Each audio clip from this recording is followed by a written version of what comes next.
சமஷ்டி, ஒற்றை ஆட்சி இந்த வார்த்தைகளை நம்ம நாங்க அதிகமாக கேட்டிருக்கிறோம். குறிப்பா பார்த்தோம்னு சொன்னா, எங்களினுடைய வடமாநிலத்தில இருக்கிற தமிழ் அரசியல்வாதிகள் தேர்தல் டைம்ல இந்த வார்த்தையில அதிகமாக பாவித்து நாங்க கேட்டிருக்கிறோம். இன்னைக்கு இந்த வீடியோல நாங்க இந்த சமஷ்டின்னா என்ன? இந்த ஒற்றை ஆட்சின்னா என்ன?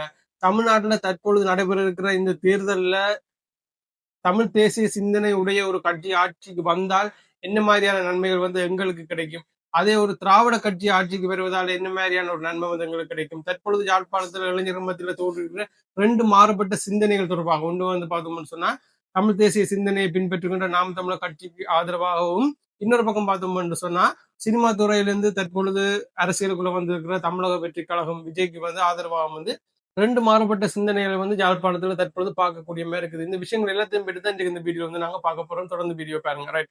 என்ன விஷயம் சொன்னா, முதலாவது பார்த்தோம்னு சொன்னா தமிழ்நாட்டிலேயும் முதலமைச்சருக்கான தேர்தல் நடக்குது. அதே மாதிரி பார்த்தோம்னு சொன்னா எங்களுடைய வட மாநிலத்திலையும் பார்த்தோம்னு சொன்னா முதலமைச்சருக்கான ஒரு தேர்தல் நடைபெறும். அப்ப இந்த தமிழ்நாட்டுல நடைபெறுகின்ற அந்த சிஎம் எலெக்ஷனுக்கும் இங்க நடைபெறுகின்ற அந்த சிஎம் எலெக்ஷனுக்கும் இடையில என்ன வித்தியாசம்? அங்க அந்த முதலமைச்சருக்கு என்ன மாதிரியான அதிகாரங்கள் கொடுக்கப்பட்டிருக்குது, இங்க இருக்கிற முதலமைச்சருக்கு என்ன மாதிரி அதிகாரங்கள் கொடுக்கப்படுகின்றது என்பதை தான் இன்னைக்கு இந்த வீடியோ நாங்க பார்க்க போறோம். முதலாவது பார்த்தோம்னு சொன்னா தமிழ்நாட்டில் இருக்கிற ஆட்சி முறையும் இங்க இருக்கிற ஆட்சி முறையும் எடுத்து பார்த்தோம்னு சொன்னா ரெண்டுமே மாறுபட்டது. தமிழ்நாட்டை எடுத்து பார்த்தோம்னு சொன்னா தமிழ்நாட்டுல பெடரல் சிஸ்டம் இருக்கு, அதாவது கூட்டாட்சி முறை, அதாவது சமஷ்டி என்று சொல்லப்படுகின்ற முறை இருக்குது. இங்க எங்களுடைய அரசியல்வாதிகள் அதிகமாக தேர்தல் எலெக்ஷன் டைம்ல பிரச்சாரங்களை அதிகமாக இந்த வார்த்தை நாங்க சொல்லி கேள்விப்பட்டிருக்கோம், இந்த சமஷ்டி என்ற வார்த்தை. இந்த முறை தான் தமிழ்நாட்டுல இருக்குது. சமஷ்டின்னு சொன்னா என்னன்னு சொல்லி பார்த்தோம்னு சொன்னா தமிழ்நாட்டுல மத்திய அரசாங்கமானது மாநிலங்களுக்கு, அதாவது தமிழ்நாட்டுக்கு பார்த்தோம்னு சொன்னா பெரிய அளவிலான அதிகாரங்கள் தமிழ்நாட்டு முதலமைச்சர் கையில கொடுத்திருப்பாங்க. அதுல பார்த்தோம்னு சொன்னா மாநிலங்களுக்கான தனி அரசாங்கம், மாநிலங்களுக்கான தனி சட்டமன்றம், அது மட்டும் இல்ல முக்கியமான விஷயம் என்னன்னு சொல்லி பார்த்தோம்னு சொன்னா நிறைய துறைகள் பார்த்தோம்னு சொன்னா சுயாட்சி இருக்குது. சுயாட்சின்னு சொல்றது அங்க இருக்கிற சிஎம் அதிகாரம் பெரிய அளவில் இருக்கும். அங்க இருக்கிற சிஎம் கண்ட்ரோல் எல்லாம் அங்க இருக்கிற நிறைய துறைகள் இருக்கும். உதாரணத்துக்கு பார்த்தோம்னு சொன்னா தமிழ்நாட்டுல காவல்துறை, போலீஸ் இருக்கு தானே, போலீஸ் பார்த்தோம்னு சொன்னா மாநில கட்டுப்பாடு, அதாவது தமிழ்நாட்டு முதலமைச்சருக்கு கீழே தான் அது முழுமையாக கட்டுப்பாட்டுல இருக்குது. இதை தாண்டி கல்வி, சுகாதாரம் போன்ற விஷயங்களும் சிஎம் கட்டுப்பாட்டுல தான் இருக்குது. அரசு திட்டங்கள் உதாரணத்துக்கு பார்த்தோம்னு சொன்னா மாநிலங்களை நிறைய அரசு திட்டங்களை அங்க இருக்கிற சிஎம் கண்ட்ரோல், அதாவது இப்ப இருக்கிற ஸ்டாலின் அவர்களுடைய கண்ட்ரோல்லாம் அந்த விஷயங்கள் எல்லாமே இருக்கு. அது மட்டும் இல்ல நிறைய முக்கியமான அதிகாரங்கள் அவர்களுக்கு வழங்கப்பட்டிருக்கும். அதாவது தமிழ்நாட்டு சிஎம்க்கு மத்திய அரசாங்கத்தால வழங்கப்பட்டிருக்கு. சட்டமன்றத்துல பார்த்தோம்னு சொன்னா சட்டங்கள் கொண்டு வர முடியும், புதிதாக சட்டங்கள் கொண்டு வர முடியும், அரசு திட்டங்களை செயற்படுத்த முடியும். மாநிலங்கள் முழுவதும் நிர்வாக கட்டுப்பாடு யார்கிட்ட கண்ட்ரோல் இருக்கும்னு சொல்லி பார்த்தோம்னு சொன்னா சிஎம் கண்ட்ரோல்லாம் இருக்கும். அதாவது இலவச திட்டங்களை கொண்டு வரதா இருக்கட்டும், இந்த பாடசாலைகள், மருத்துவமனைகளோட கண்ட்ரோல் எல்லாம் பார்த்தோம்னு சொன்னா யார்கிட்ட கண்ட்ரோல் இருக்கும்னு சொன்னா தமிழ்நாடு சிஎம் கண்ட்ரோல்லாம் இருக்கு, கண்ட்ரோல்லாம் இருக்கும். இப்படிப்பட்ட ஒரு பெரிய அளவிலான அதிகாரங்கள் தமிழ்நாட்டு சிஎம் மத்திய அரசாங்கத்தால கொடுக்கப்பட்டிருக்கு. இதைதான் சமஷ்டின்னு சொல்றது. இங்க பார்த்தோம்னு சொன்னா அப்படியே நாங்க எங்களுடைய வட மாநிலத்துக்கு பார்த்தோம்னு சொன்னா வட மாநிலத்துல இலங்கையில பார்த்தோம்னு சொன்னா ஒற்றையாட்சி முறை தான் இருக்குது. ஒற்றையாட்சி முறைன்றது யூனிட்டரி சிஸ்டம். அதாவது பார்த்தோம்னு சொன்னா வடமாகாணம் ஒரு மாநிலம் போல கருதப்பட்டாலும் முழுமையான அதிகாரங்கள் அதுக்கு வழங்கப்பட்டிருக்காது. அதாவது பேரளவில் ஒரு முதலமைச்சர் ஒரு சிஎம் இருப்பேர், அவருக்கு மிக மிக மிக குறைந்த அளவிலான அதிகாரங்களை வழங்கப்பட்டிருக்கும். முக்கியமான துறைகளுக்கு தானே, காவல்துறை, போலீஸ், நிலம், பாதுகாப்பு, இந்த விஷயங்கள் எல்லாம் முழுமையாக யார்கிட்ட கட்டுப்பாடுல இருக்கும்னு சொல்லி பார்த்தோம்னு சொன்னா மத்திய அரசாங்கத்தினுடைய கட்டுப்பாடுலாம் இருக்கும். இந்த சிஎம் அதாவது இந்த முதலமைச்சருடைய வடமாநிலத்துக்குன்னு சொல்லி நியமிக்கப்படுகின்ற முதலமைச்சருடைய கட்டுப்பாடுல அது இருக்காது. இதை தாண்டி இன்னொரு முக்கியமான விஷயம் இருக்குது, கவர்னரை பார்த்தோம்னு சொன்னா நிறைய அதிகாரம் கொண்ட ஒரு ஆளா இருப்பார். தமிழ்நாடு எடுத்து பார்த்தோம்னு சொன்னா கவர்னருக்கு அந்த அளவு பெரிய அதிகாரங்கள் கொடுக்கப்பட்டிருக்காது.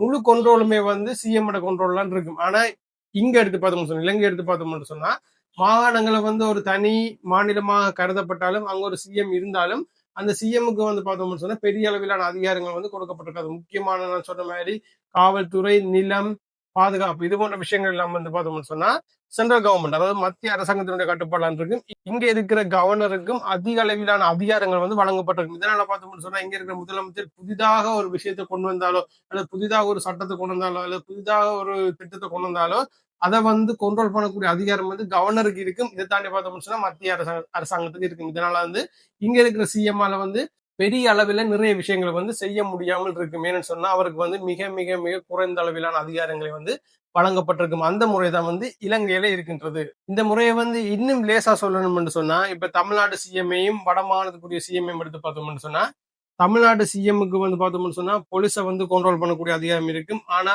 இங்க இருக்கிற சிஎம்முக்கு பார்த்தோம்னு சொன்னா அந்த அதிகாரம் வந்து இருக்காது. அது வந்து மத்திய அரசாங்கத்தினுடைய கண்ட்ரோல்ல வந்து இருக்கும். தமிழ்நாடு சிஎம் எடுத்து பார்த்தோம்னு சொன்னா அங்க அவருக்கு வந்து நிலத்தினை வந்து கண்ட்ரோல் பண்ணக்கூடிய அதிகாரம் இருக்கும். ஆனா எங்களுடைய மாநிலத்தில் இருக்கிற சிஎம்முக்கு அந்த அதிகாரம் இருக்காது. அந்த அதிகாரமும் இலங்கையினுடைய மத்திய அரசாங்கத்தினுடைய கண்ட்ரோல் தான் இருக்கும். அதான் பார்த்தோம்னு சொன்னா கவர்னர், இங்க இருக்கிற கவர்னருக்கு வந்து நிறைய அதிகாரங்கள் வந்து வழங்கப்பட்டிருக்கும். தமிழ்நாட்டில் இருக்கிற கவர்னருக்கு வந்து பார்த்தோம்னு சொன்னா கொஞ்சம் அதிகாரங்களை வந்து வழங்கப்பட்டிருக்கு. இதனால பார்த்தோம்னு சொன்னா எங்களுடைய மாகாணத்துக்கான சிஎம் வந்து மிக மிக மிக குறைந்த அளவிலான ஒரு அதிகாரத்தை கொண்ட ஆளாத்தான் இருப்பார். அதே தமிழ்நாடு சிஎம் எடுத்து பார்த்தோம்னு சொன்னா அதிக அளவிலான அதிகாரத்தை கொண்ட ஒரு ஆளாக இருப்பார். இதுதான் வந்து இந்தியாவினுடைய அரசியலா இருக்கின்றது. இலங்கையில வந்து பார்த்தோம்னு சொன்னா இப்படியான ஒரு அரசியல் முறைமை, அதாவது இந்தியாவில வந்து பார்த்தோம்னு சொன்னா சமஷ்டி முறை பெடரல் சிஸ்டம் இருக்குது. இலங்கையில வந்து எடுத்து பார்த்தோம்னு சொன்னா யூனிட்டரியன் சொல்லப்படுகின்ற ஒற்றையாட்சி முறை வந்து இருக்கின்றது. சரி, இப்ப இந்த சமஷ்டி ஒற்றையாட்சியில வந்து எனக்கு தெரிஞ்ச அளவிலான அறிவை வச்சுக்கொண்டு நான் வந்து உங்களுக்கு சொல்லியிருக்கிறேன்.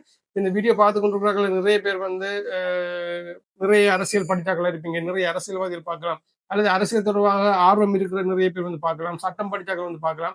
நான் சொன்னதுல வந்து இந்த சமஷ்டி ஒற்றையாட்சி முறை தொடர்பாக நான் சொன்னதுல வந்து ஏதாவது பிள்ளை இருக்குன்னு சொன்னா அதை வந்து கமெண்ட் செக்ஷன்ல வந்து சொல்லுங்க. நீங்க அதை திருத்துவீங்கிற நம்பிக்கை இல்லாம தான் இந்த வீடியோ வந்து போடுறேன். ரைட், அடுத்த விஷயம் என்னன்னு சொல்லி பார்த்தோம்னு சொன்னா தமிழ்நாட்டுல தமிழ் தேசிய சிந்தனை உடைய ஒரு அரசியல் கட்சி ஆட்சிக்கு வாரதால என்ன மாதிரியான நன்மைகள் எங்களுக்கு இருக்குன்னு சொல்லி பார்த்தோம்னு சொன்னா எங்களினுடைய தமிழ் அரசியல்வாதிகளை பார்த்தோம்னு சொன்னா நிறைய பிரச்சனைகளுக்கு வந்து தமிழ்நாட்டு அரசாங்கத்துல போய் முறையிடுறதை வந்து நாங்க பார்த்துருக்கிறோம்.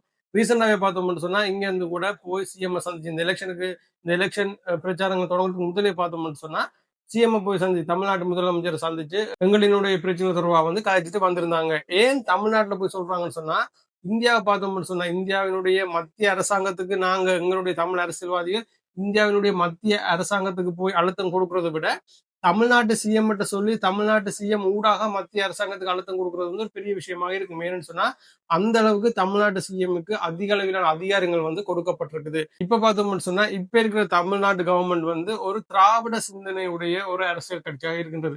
அதே ஒரு தமிழ் தேசிய சிந்தனையுடைய ஒரு அரசியல் கட்சியாக இருக்குமா இருந்தால் எங்களினுடைய பிரச்சனைகள் எங்களுடைய விஷயங்களை போய் முறையிடுறதுக்கு வந்து இன்னும் வந்து எங்களுக்கு லேசா இருக்கும். அதாவது இங்க இருக்கிற தமிழ் அரசியல்வாதிகள் வந்து தமிழ் தேசிய சிந்தனையுடைய அரசியல்வாதிகளாக இருக்கிற பட்சத்துல தமிழ்நாட்டு அரசாங்கமும் வந்து ஒரு தமிழ் தேசிய சிந்தனையுடைய ஒரு அரசாங்கமா இருக்குமே இருந்தா நாங்க போய் எங்களுடைய பிரச்சனையை வந்து அவங்களுக்கு சொல்லி அவங்க வந்து இன்னும் அதிகமாக இந்தியாவுடைய மத்திய அரசாங்கத்துக்கு அழுத்தம் கொடுத்து எங்களுடைய பிரச்சனை வந்து மிகவும் இலகுவாக தீர்க்கக்கூடிய மாதிரி இருக்கு. இப்ப இங்க கூட பார்த்தோம்னு சொன்னா ஒரு சில அரசியல்வாதிகள் தமிழ் தேசிய சிந்தனை இல்லாத தமிழ் அரசியல்வாதிகளா கூட இருக்கத்தான் செய்கிறார்கள். இன்றைக்கு இந்த விஷயங்களை தான் உங்களோட பகிர்ந்து கொண்டிருந்தா நான் சொன்ன இந்த விடயங்கள் தொடர்பாக ஏதாவது பிழை இருக்குன்னு சொன்னா அதை வந்து கமெண்ட் செக்ஷன்ல பதிவு செய்யுங்க.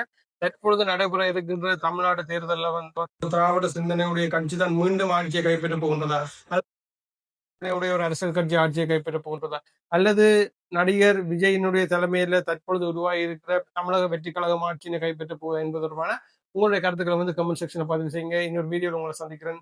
நன்றி.